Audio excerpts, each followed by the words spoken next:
Olá pessoal, seja bem-vindo ao Aprenda Tem Online. Eu sou o Diego Rodrigues e esse é o primeiro módulo Iniciante Linux.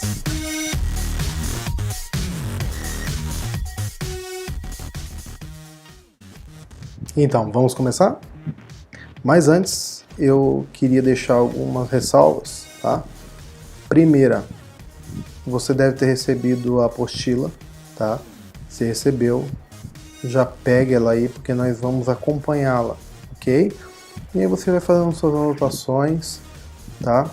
E depois eu gostaria que você perguntasse, enviasse nos e-mails, fique à vontade, tá bom? Primeira apostila. Outra coisa que eu quero deixar bem claro é a quem destina a esse módulo iniciante.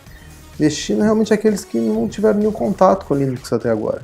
Talvez você já tenha contato na sua empresa e você vai falar, nossa, mas isso tudo eu já sei, então não é para você, tá? É para quem realmente não teve contato até agora, para quem realmente do zero pegou a tela preta lá na sua empresa, ou enfim, em casa, e agora?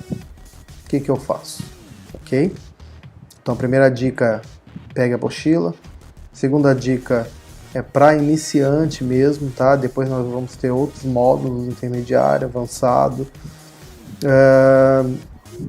A outra dica que a gente deixa até escrito aí também na apostila é leia e releia, ok? Pratique também, é claro, né? Leia e pratique tudo. Pratique. Se você praticar tudo que tem aí, tenho certeza que você vai sair fera, ok? E, claro, né? Você tem que ter acesso a um servidor Linux para fazer os testes, ok? Esse módulo ele não aborda a instalação do servidor, ok? Eu vou mostrar os comandos sendo executado linha a linha, com parâmetros e tudo mais.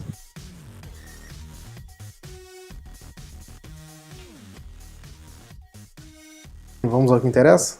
Abre aí no capítulo 1.3 a sua apostila, que fala sobre o sistema operacional Linux. E apenas fazendo aqui uma breve analogia, eu gosto de usar bastante analogia.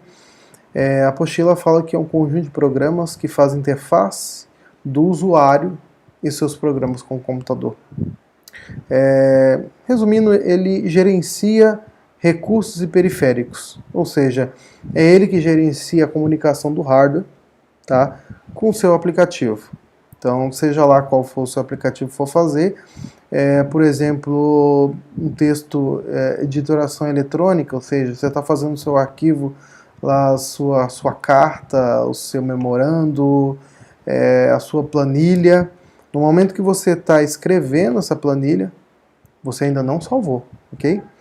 Você apenas está escrevendo, ele está salvando isso na memória RAM, ou seja, não é o foco aqui explicar de hardware, mas ele está salvando na memória RAM, tá? A partir do momento que você clica lá e diz que vou salvar este arquivo ele sai da memória RAM e ele é salvo na tua HD, no seu disco rígido, no seu pendrive, enfim. Tá? Então, assim, o sistema operacional ele faz essa interface, essa comunicação do hardware, repetindo, com o seu aplicativo, ok? Essa imagem que eu deixei na tela está mostrando o kernel, ok? Está mostrando o shell e aplicações, né? Então o sistema operacional ele gerencia tudo isso, tá? Então vamos começar a falar do kernel.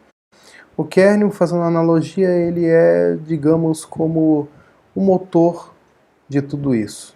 É nele onde está todas as configurações de drivers, para comunicação entre o hardware.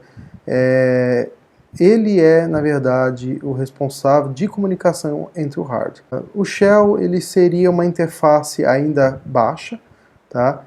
Eu colocaria aí no exemplo ainda do carro algo como o pedal, o volante. É com ele que você consegue controlar o carro, tá? Para onde que ele vai. Tá? Então nós temos o kernel, que é o motor, e nós temos aí o shell, que é onde o usuário, o administrador, na verdade, ele consegue executar os seus comandos, tá? o carro vai para a direita, vai para a esquerda, o seu Linux, o que ele vai fazer? Tá? Então, o shell é o seu painel, ou seja, é onde você vai realmente executar todos os seus comandos e vai dar as instruções do que deve fazer.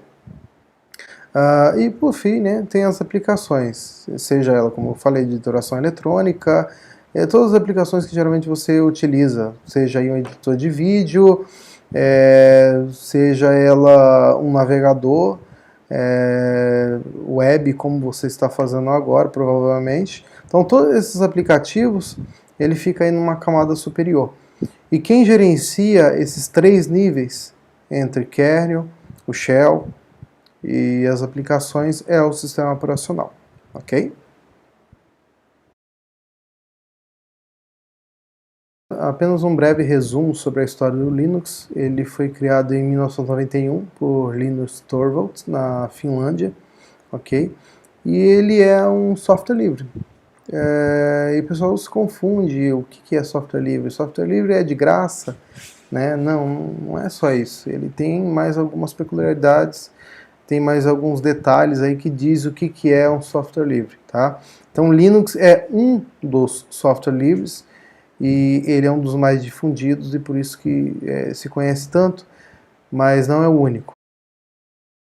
Pesquisa aí 4 liberdades do software livre. Eu estou lendo aqui no site do GNU, gnu.org, onde a primeira diz o seguinte: a liberdade de executar o programa como você desejar, para qualquer propósito. Ou seja, não importa o que você vai fazer, tá? Você executa da forma que achar melhor. Essa é a primeira liberdade, tá? A segunda liberdade é de estudar como o programa funciona e adaptá-lo às suas necessidades.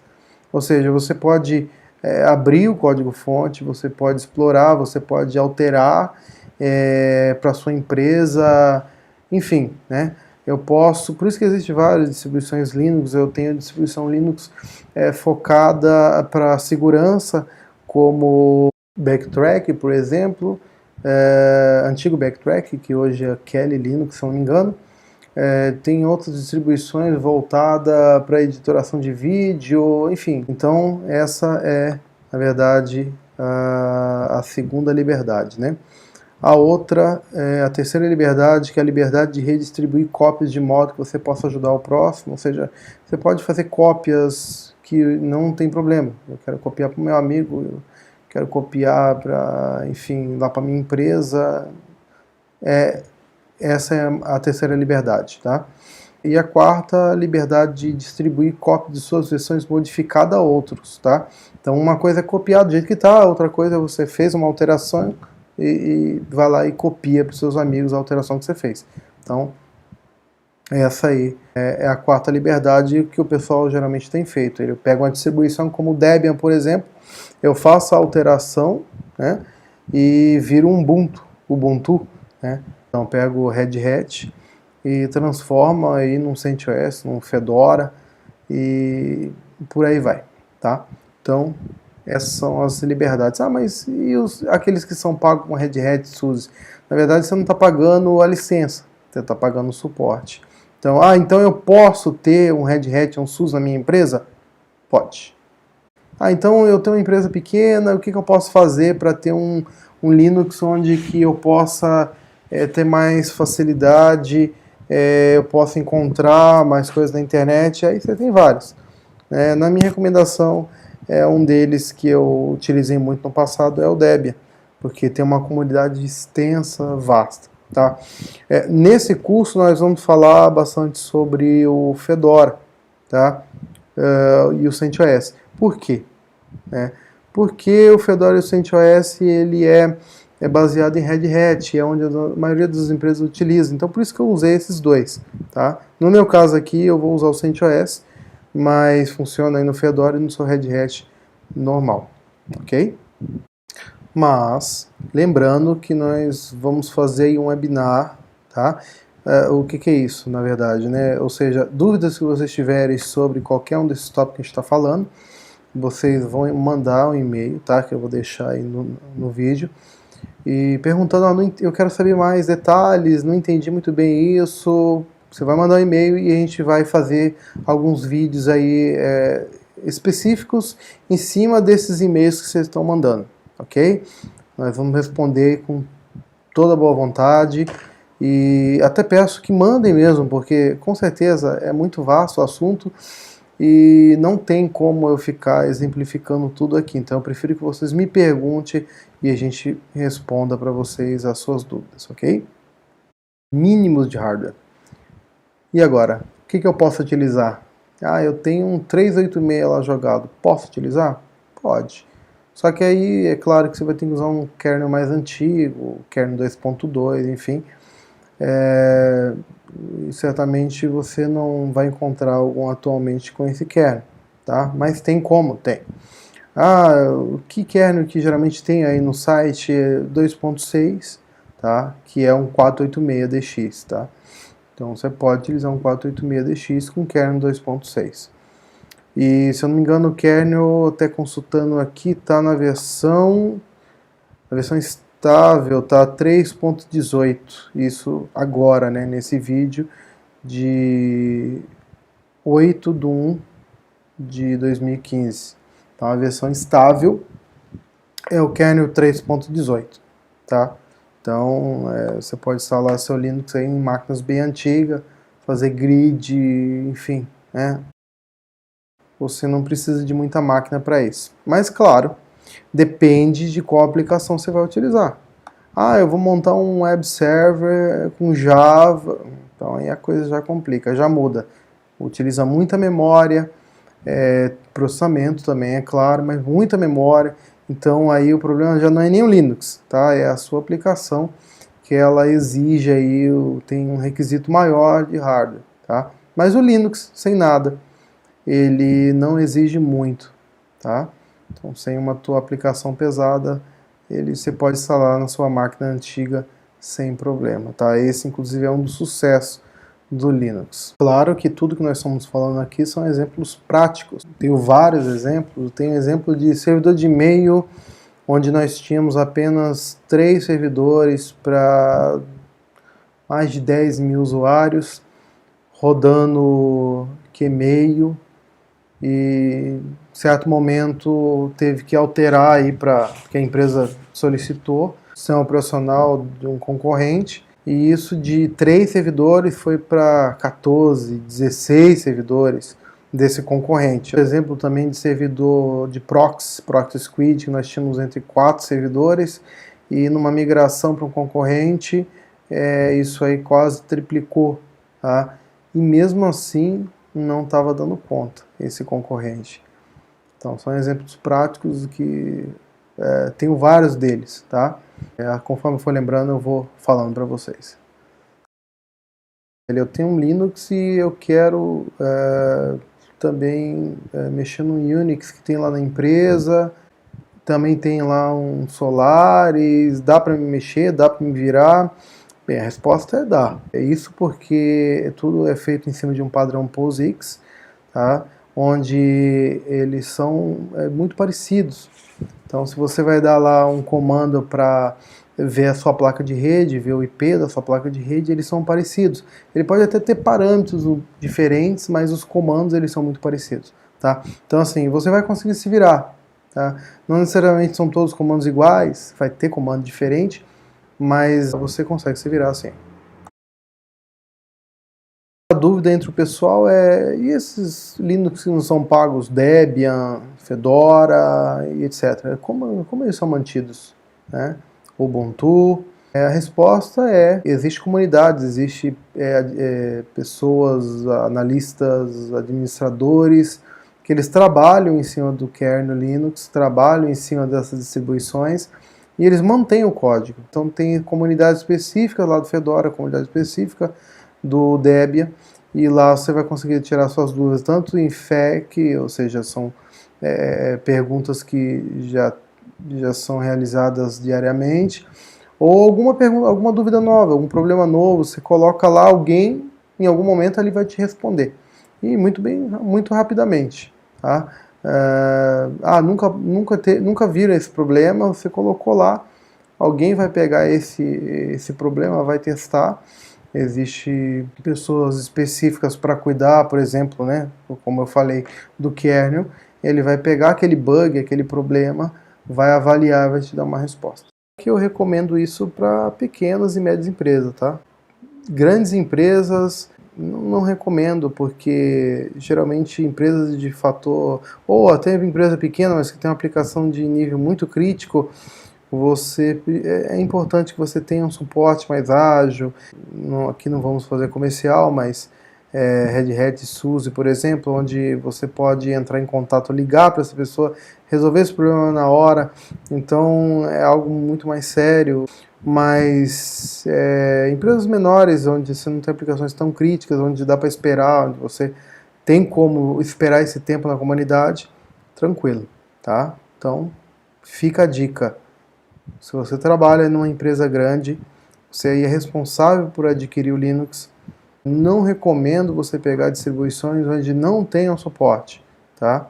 Então adquira uma distribuição com suporte, onde você possa ter homologação, ou seja, eu tenho aplicações que são homologadas no Red Hat, mas nunca foi homologada, por exemplo, no Debian, né? Então, se você for ter um suporte dessa aplicação e falar que o seu sistema é um Debian, ele vai te responder: olha, não é homologado apenas para Red Hat. Então, atente-se isso, tome cuidado, ok? Pode ficar lento em uma nova versão? Sempre acontece de você ter um sistema operacionais concorrente, você instala e aí pensa que vai ficar tudo mil maravilha, e aí lá vai, o sistema fica mais lento do que já estava antes, né? Fica até mais bonito, mas eles não se preocupam com o que é mais importante, que é o que? Funcionalidade, com rapidez e tudo mais. E aí não, né? Então, assim, com Linux, como eu já falei, tem os mantenedores que se preocupam com isso.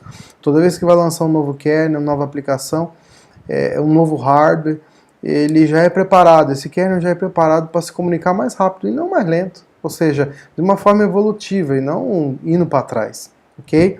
Então, tá aí, esse é algo interessante do Linux também, tá? Que o pessoal realmente é sério e se preocupa em deixar o Linux cada vez ele mais rápido, tá? Cada vez melhor, mesmo que tenha novas atualizações. Mas e os vírus? Afinal, o Linux é vulnerável a vírus ou não é, né? A resposta é vulnerável, sim, claro, como todo sistema. Mas a diferença é que existe uma segurança a mais, onde que o pessoal ele não cria muito vírus para Linux, porque não se expande como se expande em outros sistemas operacionais.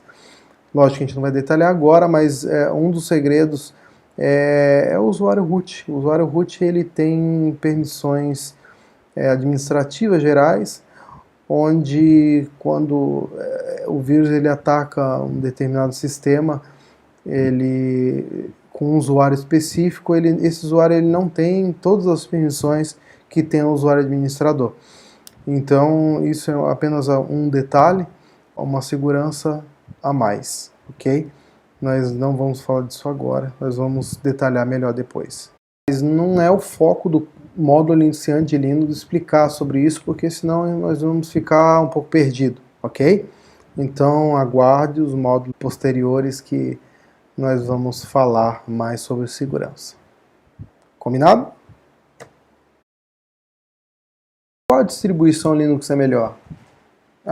Te respondo. Não sei. Não sei o que você vai fazer. Então, assim, depende muito para o que você vai utilizar, tá? Então, isso fica em cargo de cada um, mas não tem como você falar, a distribuição Red Hat é melhor. A distribuição Debian é melhor, talvez para você seja, tá?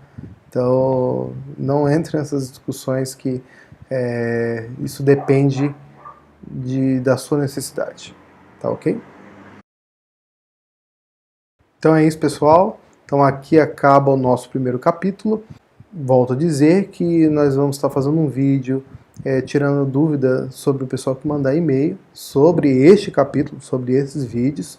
Tá? Então mande seus e-mails, nós vamos estar explicando e tirando as dúvidas, ok? Então, aguardo por vocês e até o próximo capítulo, módulo 2. Um abraço.